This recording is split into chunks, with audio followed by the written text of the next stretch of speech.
Hi. Hi, sir. Hi, this is Pranav Goa Thakurta from EduTV. Okay. Today, we are with Miss Iyer, the famous Miss Rajeshwari Iyer. She's the principal of Mahajana Public School, Mysore, Karnataka, India.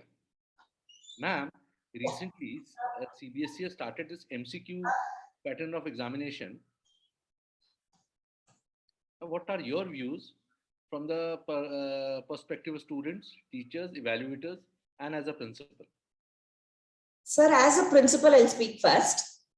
I feel there is a lot of ambiguity in this question paper, first thing.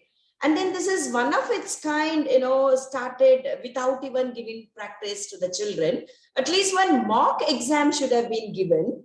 Correct. Because not all children are very brilliant. We have average children more than the brilliant children.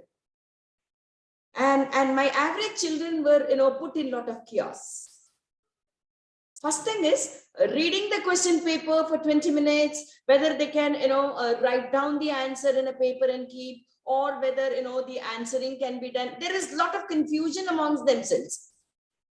And then repeated questions were asked in one of the question papers. Same question asked twice. Option was given twice. Okay. And there was, and there were so many things where children were at a discussion point, whether they can take this, whether they can do it or not. And then time was not enough for some it was very easily done. But on the whole, I could say papers were not set, according the children's need. Okay. When it comes to teachers' perspective, teachers also felt, these kind of exams should have been taken and given after giving a lot of practice.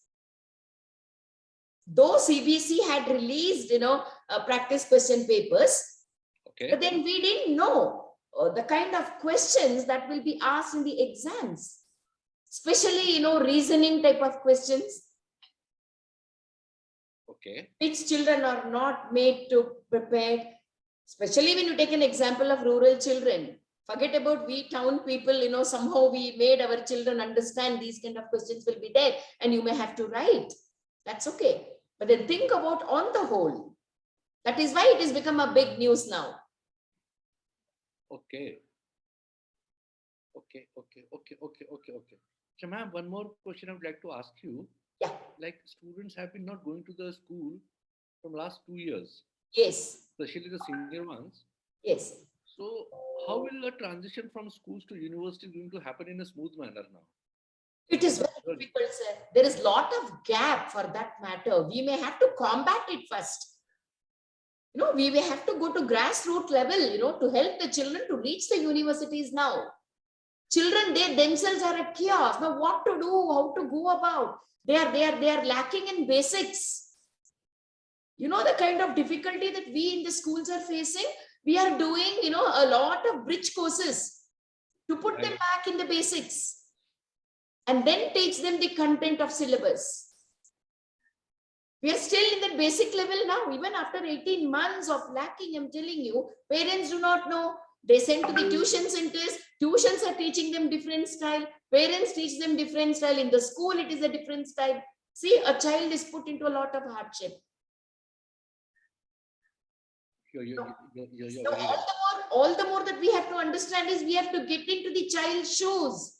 We need to understand what is child needed now. Once again, you have to go back from the scratch. Well, that's my perspective. Thank you so much. Thank you so much, ma'am. Thanks for your time. Thank you. And we look forward to have your advices and views in future also, ma'am. Sure. Thank you, sir. Thank you. Thank you so much, ma'am. Yeah. Can you just send this clipping for me also? Yeah. Ma'am, it will get edited in 2-3 days. And with your name, captions, everything. All right. Resignation. All right. We will send it to you. Fine. Thank you so much, sir. Nice talking to you. Pleasure. Thank you. Namaskar. Namaste, sir.